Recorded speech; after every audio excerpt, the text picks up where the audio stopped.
যত্ন কইরা বানাইছি জান্নাতে দেওয়ার জন্য।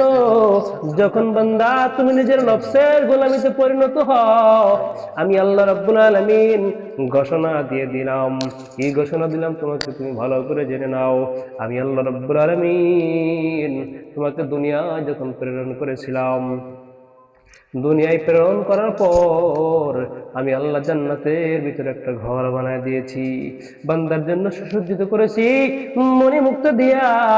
বান্দা কল্পনাহীন, বান্দা কল্পনাও করতে পারে নাই এত সুন্দর একটা চিত্রময় ঘর আমি আল্লাহ দান করে দিয়েছি।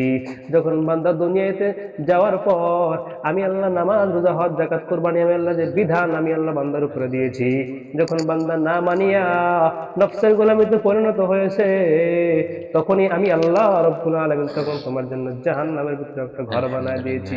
আলহামদুলিল্লাহ ও নাহমাদুহু বান্দা, ওয়া তোমার কর্মের নাস্তাঈনুহু ফল তুমি পাইবা, ভালো কাজ করলে জান্নাত, খারাপ কাজ করলে পারবা জাহান্নাম। এখন তোমার আমলনামা দেখা তুমি সাজেস্ট করবা তুমি জান্নাতি না জাহান্নামী। ভালো কাজ করলে তুমি জান্নাত পাইবা, খারাপ করলে জাহান্নামে যাইবা নিশ্চয়তা নাই তোমার। কারণ আমি আল্লাহ রাব্বুল আলামিন তোমাকে সুন্দরভাবে সুস্পষ্ট ভাষায় জানিয়ে দিয়েছে জগতের ভিতরে, মান রব্বুকা তোমার রবকে, মান দীনুকা তোমার দিনকে, মান নবীকা তোমার নবীকে।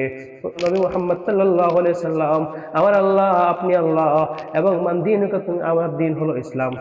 সবকিছু আমি আল্লাহ সেদিন স্বীকার করেছি, দুনিয়া যাওয়ার পরে স্বীকার করে দিয়েছিলাম।